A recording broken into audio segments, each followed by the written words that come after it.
Assalamualaikum warahmatullahi wabarakatuh. Alhamdulillah wassalatu wassalamu ala rasulillah wa ala alihi wa sahbihi wa man tabi'ahum bi ihsan ila yaumil qiyamah. Pemirsa yang dirahmati Allah Subhanahu wa taala, semoga kita semua dikasihi, dicintai oleh Allah Subhanahu wa taala. Semoga kita semua dimampukan oleh Allah untuk mengamalkan amalan-amalan yang dicintai oleh Allah Subhanahu wa taala. Dan semoga kita semua dikaruniai hati yang dipenuhi dengan rasa cinta kepada Allah dan orang-orang yang Allah cintai, yaitu para nabi, para sahabat nabi, para ulama, guru-guru kita, orang tua kita, karib kerabat kita yang senantiasa menjaga iman, Islam dan ketakwaannya.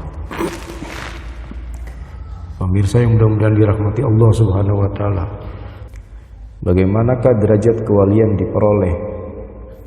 Apakah seseorang yang beribadah terus-menerus secara otomatis akan bisa menjadi waliullah, yang berpuasa terus-menerus, yang sholat sepanjang malam,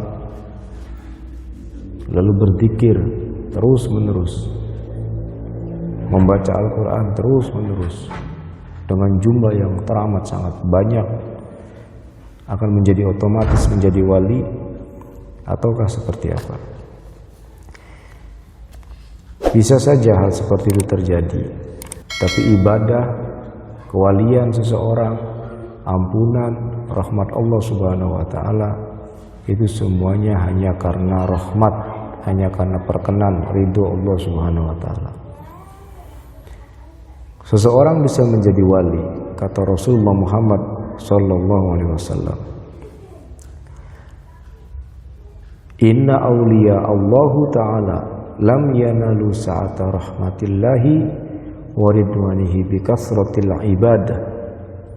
Sesungguhnya wali Allah Subhanahu wa taala tidaklah memperoleh rahmat Allah Subhanahu wa taala dan ridhonya dengan banyaknya ibadah, walakin naluha bisa khawatin nafs, tetapi wali Allah itu memperolehnya dengan menjadikan dirinya sebagai seorang pemurah, orang yang murah hati, wal istihanati bid dunia, dan menganggap dunia ini sebagai sesuatu yang hina.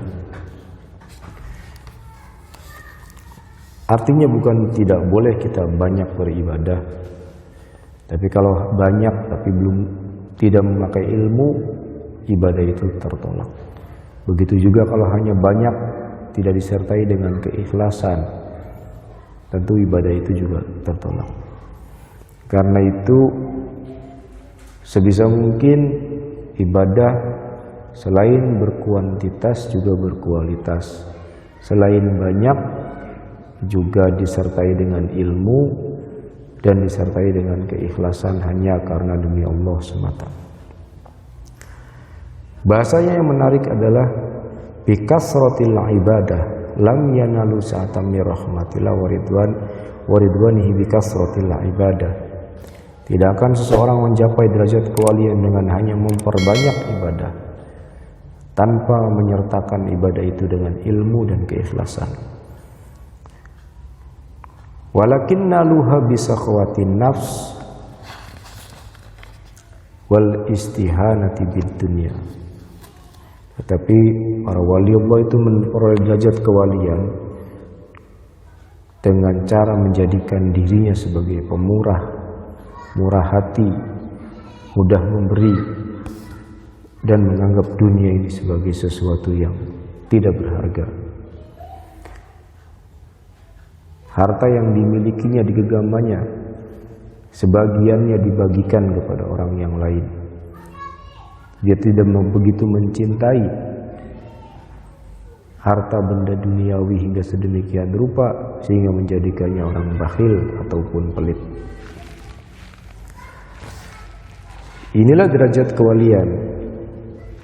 Selain ibadahnya berkualitas, tidak hanya banyak, juga dirinya menjadi seorang yang pemurah terhadap sesamanya, menjadi orang yang rajin sedekah, menjadi orang yang semangat untuk berbagi, memberi, menjadi orang yang tidak pernah berhitung dalam hal pemberian, entah ilmunya, entah waktunya, entah tenaganya, entah hartanya, entah pemikirannya.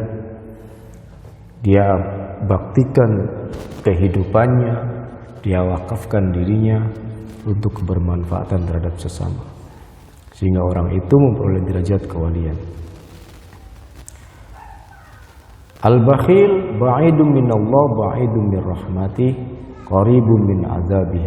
Seorang yang bakhil jauh dari Allah Subhanahu wa taala, jauh dari rahmat Allah Subhanahu wa taala, dan dekat dari azabnya. Sedangkan orang yang sakhiyun qaribun minallah, orang yang pemurah hati, orang yang mudah memberi, orang yang pemaaf, orang yang penyayang, orang yang senantiasa berkasih kepada sesamanya, qaribun minallah, dekat kepada Allah, qaribun min rahmatihi, dekat dari rahmatnya Allah, ba'idun min azabi, jauh dari azab Allah Subhanahu wa taala. Suatu ketika surga bertanya kepada Allah Subhanahu wa taala sesaat setelah dirinya diciptakan oleh Allah. Qalat ya Rabbi lima khalaqtani.